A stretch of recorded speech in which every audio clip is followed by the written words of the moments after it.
Okay, more insignificant events in the life of a cactus. I gotta tell you, it's getting harder and harder to stop reading. We're getting so close to the end. So I can't guarantee how long this one's gonna go. So let's jump right in. Remember, yesterday they were talking about decorating Stagecoach Pass for Christmas. They hired some people to come in, and then I think it's just Connor and Avon are roasting marshmallows because actually in Arizona at nighttime it can get pretty cold. And she was saying like she put her earmuffs on. So, okay, let's pick up right there. Again, thank you, Sterling Publications, for letting us do this. So it says, I swallowed. I don't want it to go back to normal. I want it to stay busy. Oh, right. Remember, Connor wanted things to slow down at Stagecoach Pass because he kind of liked it when there weren't a lot of people around. But for Avon and her parents, it needs to make money for them to stay, right? All right. So I wanted to stay busy. You realize if the park closes down, my parents will lose their jobs and we probably have to move again. Connor frowned. Yeah, I guess I didn't think of that. Then he stuffed another morsel into his mouth. Then I hope it stays busy, just as long as it doesn't get too busy. We invited Connor and his mom over for Christmas Eve. We held a dinner in the steakhouse and invited all the employees who didn't have any family to spend it with us. Mom and Dad ordered 3 big turkeys. What can I do to help? I asked Josephine, who was ordering everyone around in the kitchen. They were busy making cornbread stuffing, mashed potatoes, corn, and of course, cowboy beans. Cornbread, coleslaw, which I would most definitely not be eating. Coleslaw was ruined for me for life and would forevermore be known as pit slaw. They don't tell us any more about that. We just have to use our imaginations. Josephine handed me a masher. Why don't you mash up the potatoes then? She stuck the giant pot of potatoes on the floor for me, and I worked on handling the masher with my feet. Several of the employees stopped to watch, but Josephine told them all to skedaddle. Those will be the best mashed potatoes you ever put in your mouth, she snapped at anyone who raised an eyebrow at me mashing the potatoes with my feet. At one point, Henry walked in. He put his hands on his hips. Avon Kavanaugh, he scolded. What are you doing with your feet in the food?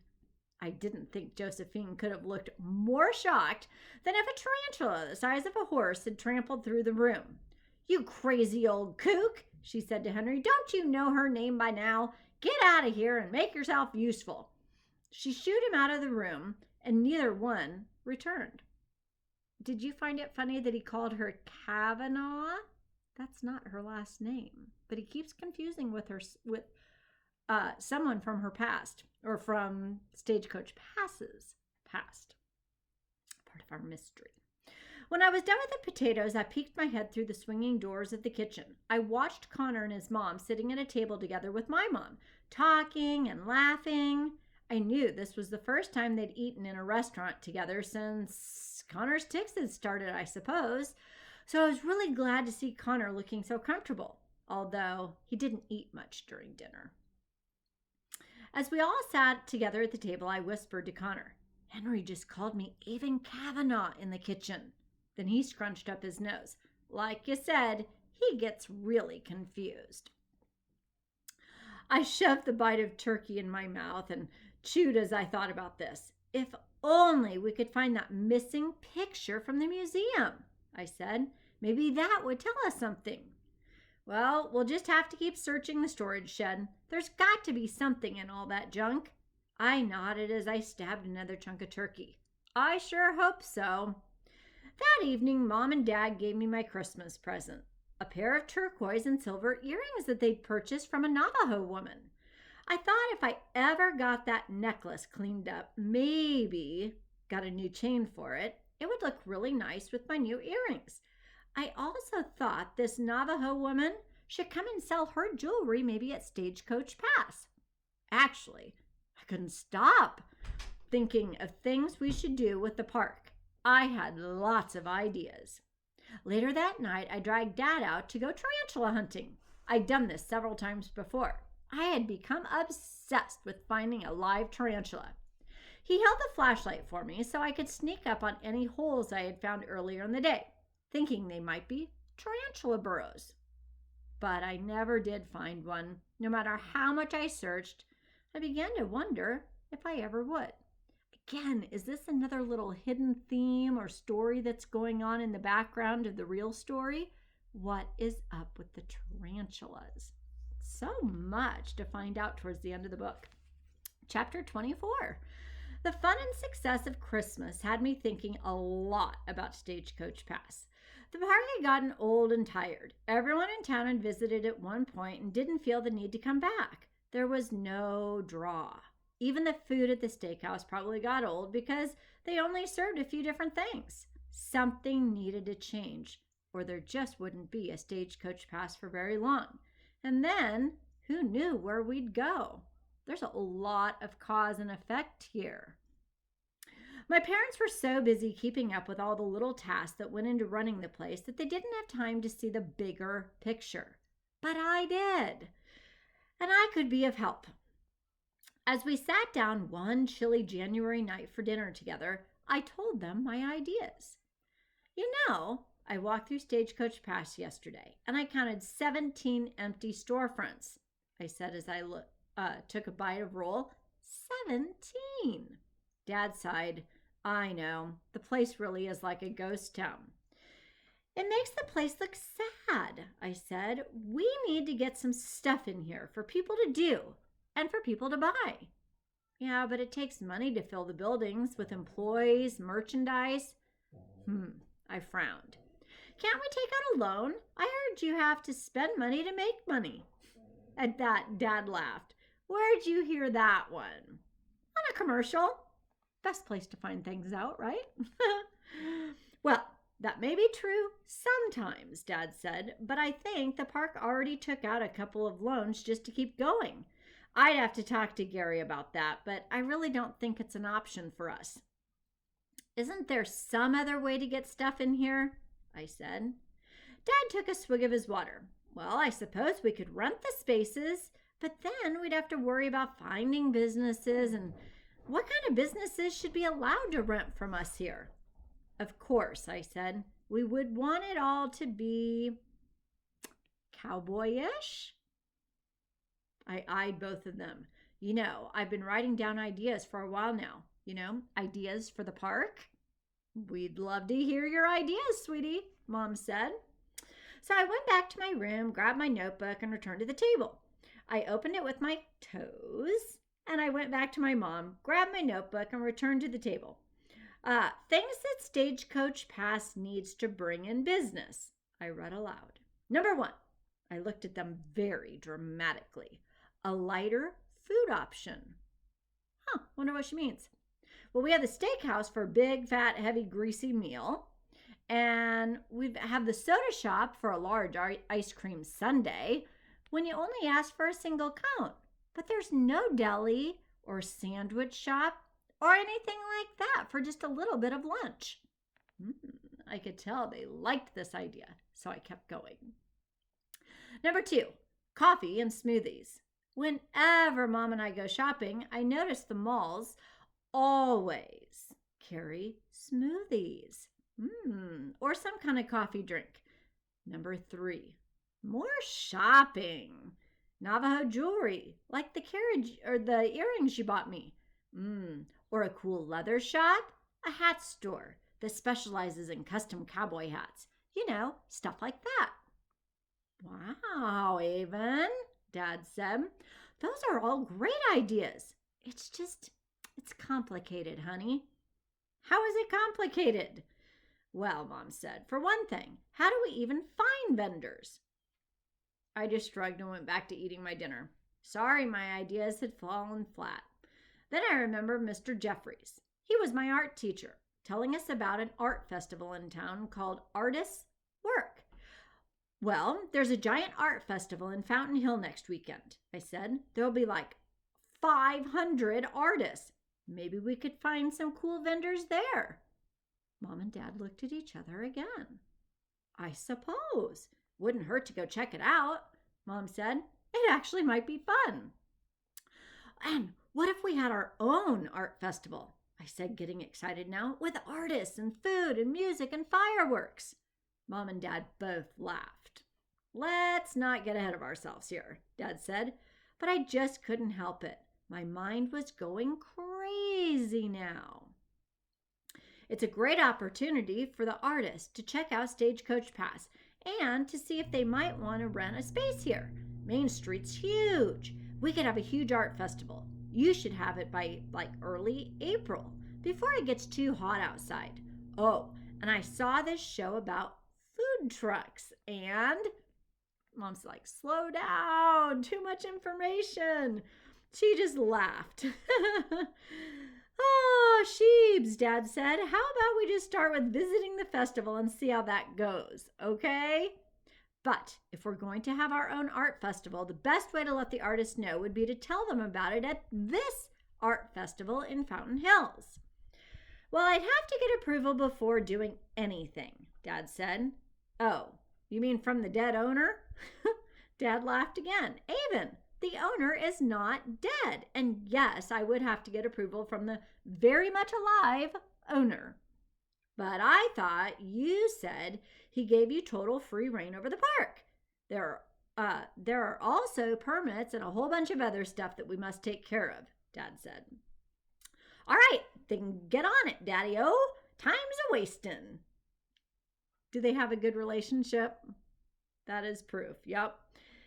He looked at me with pride in his eyes. My daughter, the ultimate problem solver. You have trained me well, Jedi Master, I said. Very good, Jedi learner person. I rolled my eyes at him. Not quite, Dad. Zion's parents would have had a much better comeback. So, hey, speaking of dead owners, Mom said, what's going on with your top secret investigation? Find any more clues about the Kavanaughs?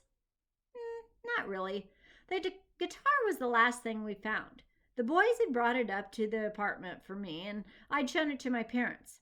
They thought it was pretty cool, but it didn't really tell us anything about the Kavanaughs. And just because the last initial was C did not mean it had belonged to a Kavanaugh. But you know how I told you Henry always talks to me like he thinks I'm someone else? They nodded. Well, he called me Avon Kavanaugh on Christmas. Don't you think that's a little bit weird? Well, Mom and Dad both looked at each other. I told you Henry always talks to me like he thinks I'm someone else. And they nodded again. It's really strange, said Mom. But he did call me Elizabeth Taylor the other day, too. She ran a hand through her long dark hair. Easy to see how he could make that mistake, of course. And if you don't know who Elizabeth Taylor is, she is an older famous actress. Very, very pretty. I had no idea, also, who Elizabeth Taylor was. But Dad did. Absolutely, he said as he carried his empty plate to the sink. I have to go check on that old building with the broken down bowl. One of the workers told me they peeked in the window and saw a bunch of mice running around. Ugh, he groaned. The keys in the office are all such a mess. I hope I can figure out which one even opens the space. Wait a minute. Who else has been looking for keys? So Avon says, what keys? Keys to the park, he said. Most important ones are all labeled, but there's like 50 that I have no idea what they're for. I have a feeling I'm going to be there all night trying out keys. I didn't know you had all those keys, I said. Of course I have keys, Sheebs. I can't run this place without keys. Well, it just so happens I'm looking for a key. Chapter 25. It was a rare, icy cold winter day. Do you like that introduction? It's an interesting transition to a new chapter. It was a rare, icy, cold winter day as Connor, Zion, and I sat outside the office on the sidewalk eating our lunches. Fruit snacks, please, I said, and Connor shoved one in my mouth. Mom had insisted I wear my old warm boots today, and though I was glad my toes weren't freezing, it was highly inconvenient. And remember, think how much she uses her toes. I looked at my friends, both shivering as they took bites of their lunches. This is ridiculous, I said. We should be eating in the cafeteria today. They looked up at me in alarm. I had to admit, I didn't feel ready to head there myself, despite the freezing wind. We can stay here. They both let out a sigh of relief. So, Dad told me he's going to try to get the keys in the office as organized as possible, and then he'll let us try out the ones he can't figure out.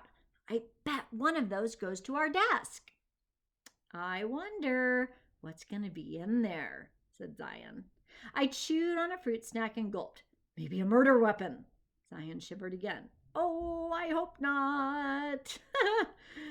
Too scary. I hope so, I declared. Then we can turn it into the police, and then they'll get the fingerprints off it, and then they'll bust the murder, and then we'll all be in the newspaper.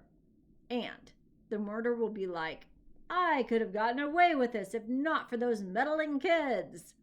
Does that remind you of something? Did you guys watch Scooby-Doo? Zion and Connor both frowned at me. I don't want to be in the newspaper, said Zion. Me neither, said Connor. And I think you've watched, here it goes, you've watched too much Scooby-Doo. I scowled. Sometimes those guys were a total buzzkill, and I had watched too much Scooby-Doo. I decided to change the subject. So, we've had hundreds of artists call about the festival. So many that we've had to turn some away that don't fit with the Stagecoach Pass theme. Seriously. Like, who wants to buy something called a diaper cake? No thank you. I'll just stick with chocolate. Zion nodded. Yeah, that's really gross. Disgusting, added Connor. Shouldn't be too hard to find one. Oh, we need to find a band, though. Well, that shouldn't be too hard, Connor said. Just look online. So they raised an eyebrow at me. Maybe you should perform, Avon. I looked at them in disbelief. Is that supposed to be a joke? My earmuff slipped down a little bit, and Connor pushed them back up on my head. No, he said. I think that would be really cool. Then Zion looked at me. What do you play, Avon? Guitar, Connor answered for me. But she won't play for anyone. I think she might be lying about being able to play. Is he tricking her into a challenge? I shoved Connor with my foot. Shut up, he laughed. Then play a song at the festival. It really would be so cool. What do you care? I said. You're not even coming. Zion's head jerked to Connor. You're not going? Connor shrugged again. I don't know. Avon thinks there's going to be like thousands of people there. Then Zion stared at him. So? Connor gaped at Zion. So that's thousands of people to stand around staring and laughing at me. They'll be staring at me too, I said, but I'm still going. Fine, Connor said. I tell you what, if you play your guitar, I'll come and watch you. My throat suddenly felt dry. Juice box, please, I whispered, and Connor obliged. I took a swig, cleaned my throat. I'm not performing at the festival. I would never perform in public for anything. Then I'm not coming, Connor said. Ooh, darn it. He knew I wouldn't perform, and that was his way out. So why won't you play for anyone, Avon? Zion said. I shrugged. I just don't want people watching me up there. Watching the freak is what I really wanted to say, but I didn't. Why not? Zion asked. You acted in a play on stage in front of people. Yeah, but that was different. I was in a silly costume, a cactus costume, and if you don't know me, you wouldn't have even known I didn't have arms. Doing stuff with my feet in front of a crowd, performing with my feet, that's just different. I'd feel like I was in a circus or something. That's silly, Zion said. No one would think that of you. But I knew he was wrong. Is that another example of perspectives? From one person's perspective, same situation can look totally different. All right, that wraps up chapter 25. So have a great afternoon. See you tomorrow for Read Aloud.